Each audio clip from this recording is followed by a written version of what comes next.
Good morning, students. Once again, I welcome you all in my accounts class with a new topic of not for profit organization, and that is general and specific funds. Students, as you know, general and specific fund is very important topic of not for profit organization. बेटे आपको मालूम है sole proprietorship में there was only one owner entire amount of capital was contributed by him only. तो हम sole proprietorship में capital account बनाया करते थे, बट यहाँ पर आप जानते हैं नॉट फॉर प्रॉफिट ऑर्गेनाइजेशन में कोई भी प्रोप्राइटर नहीं होता है, देर आर ओनली मेंबर्स। तो मेंबर्स एनुअली जो अमाउंट कंट्रीब्यूट करते हैं उसको हम लोग सब्सक्रिप्शन कहते हैं। तो यहाँ पर कैपिटल नहीं होती है, कैपिटल फंड होता है। अब क्वेश्चन आपके मन में आता है कि how this capital fund is calculated. Capital fund का कैलकुलेशन बिल्कुल वैसे ही होता है जैसे कि कैपिटल का हुआ करता था। Okay, assets minus external liabilities, but in place of capital हम यहाँ पर उसको कैपिटल फंड ट्रीट करेंगे and this capital fund will also be known as general fund. Okay, और every year income and expenditure account का जो difference आता है that is deficit or surplus. तो अगर सरप्लस होगा तो कैपिटल फंड में ऐड कर दिया जाएगा, और अगर इन केस कोई डेफिसिट रहेगा तो वो कैपिटल फंड में से माइनस करेंगे। अब यहाँ पर दूसरी इंपॉर्टेंट चीज़ आती है कि व्हाट इज स्पेसिफिक फंड। जितने भी नॉट फॉर प्रॉफिट ऑर्गेनाइजेशंस होते हैं वहाँ पर उनके पास ईयरली उनके कुछ परमानेंट प्रोजेक्ट्स होते हैं जो उनको एवरी ईयर कराने होते हैं। जैसे कि अगर हम स्पोर्ट्स क्लब की बात करें तो उनके कुछ ना कुछ टूर्नामेंट्स, और अगर हम रिक्रिएशनल क्लब्स की बात करें लाइक जेसीज क्लब या रोटरी क्लब या लाइन्स क्लब, तो उनके एवरी ईयर कुछ परमानेंट प्रोजेक्ट्स होते हैं लाइक जेसीज क्लब का जेसीज वीक। तो ये जितने भी ऑर्गेनाइजेशंस होते हैं वो ऑर्गेनाइजेशन इन सब अपने परमानेंट जो इवेंट्स होते हैं इनके एवरी ईयर जो इनको इवेंट्स कराने होते हैं उनके लिए एक स्पेसिफिक फंड बना करके चलते हैं जिससे कि इनको कभी भी पैसों की कमी ना हो। तो स्पेसिफिक फंड का ट्रीटमेंट हमेशा बैलेंस शीट में किया जाता है, करंट ईयर की बैलेंस शीट में करते हैं।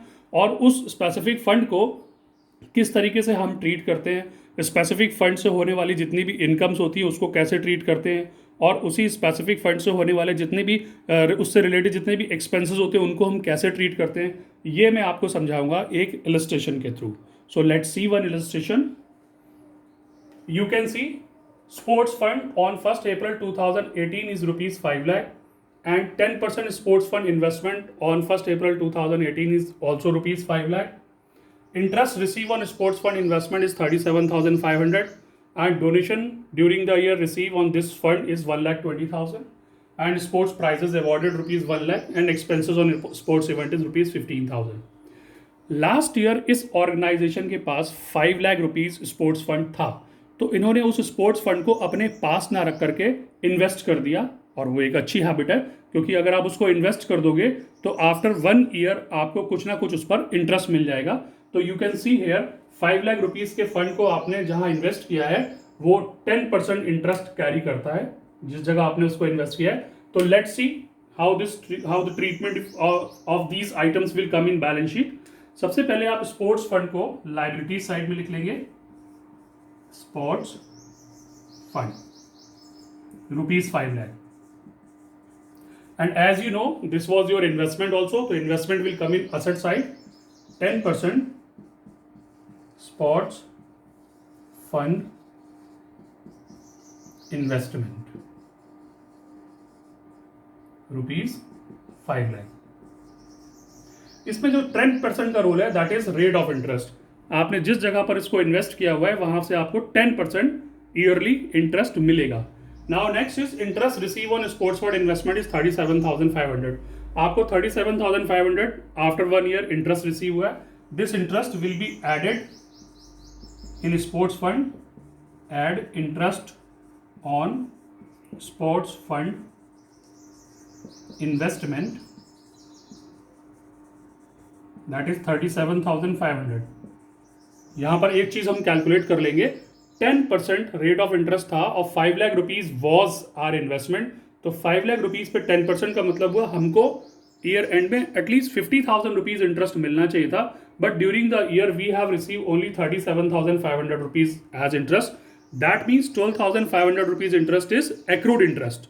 तो एक्रूड इंटरेस्ट के सिंपल ट्रीटमेंट हो जाएगा, that is also our receivable amount, it will be added in sports fund, add accrued interest on sports fund investment rupees 12,500.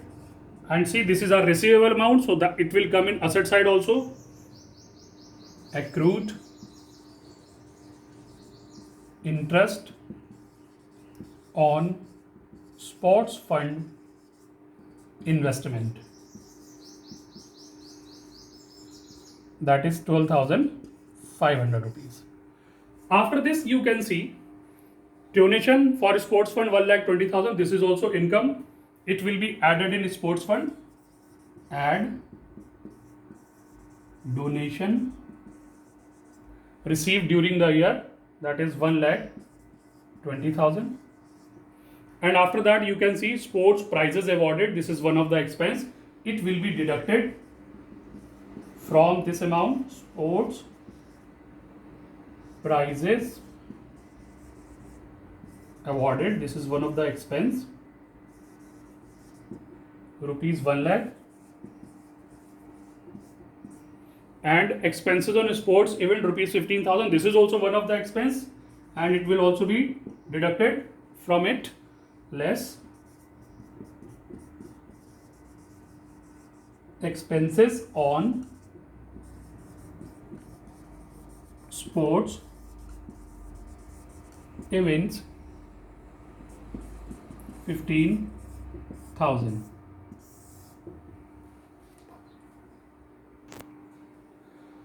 So like this, after adding these things and deducting these things, final amounts will come 5,55,000.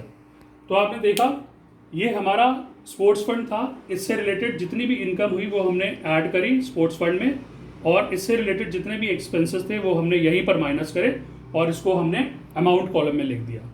Okay, तो इस तरह से हमको sports fund या कोई से भी fund जो आपके क्वेश्चन में दे रखे होंगे, that will be known as specific fund, उसका ट्रीटमेंट हमको करना होगा. तो आई होप ये इलस्ट्रेशन आपको समझ में आया होगा. अब यहाँ पर एक चीज़ हम थोड़ी सी और देख लेते हैं. कभी कभी क्या होता है कि जो हमारे एक्सपेंसेस हैं लाइक स्पोर्ट्स प्राइजेस अवॉर्डेड, ये बहुत ज़्यादा हो जाते हैं. सपोज यहाँ पर sports prizes awarded 1 lakh rupees के बजाय 10 लाख रुपीज़ हो गए. तो इन दिस केस आप देखेंगे जो आपका एक्सपेंसेस है वो इंक्रीज हो जाएगा. अगर आप ये टोटल कर रहे हैं स्पोर्ट्स फंड इंटरेस्ट और डोनेशन को, और जो माइनस करेंगे एक्सपेंसेस, ये आपके बहुत ज़्यादा हो जाएंगे. तो इन दैट कंडीशन जो एक्सपेंसेस है वो इंक्रीज हो जाएंगे. तो उस कंडीशन में ट्रीटमेंट आप बैलेंस शीट लायबिलिटी साइड में नहीं लिखेंगे. उस कंडीशन में ट्रीटमेंट आप इनकम एंड एक्सपेंडिचर अकाउंट में एक्सपेंडिचर साइड में, डेबिट साइड में लिखेंगे to sports fund expenses. Suppose that is 3,45,000. तो लाइक दिस, ये बात आपको ध्यान रखनी है कि अगर किसी फंड का एक्सपेंसेस ज़्यादा हो जाते हैं तो ट्रीटमेंट लायबिलिटी साइड के बजाय इनकम एंड एक्सपेंडिचर अकाउंट में डेबिट साइड में आ जाएगा. Okay, so this was your topic, general and specific funds. Thank you very much for watching my video. I hope you liked it. God bless.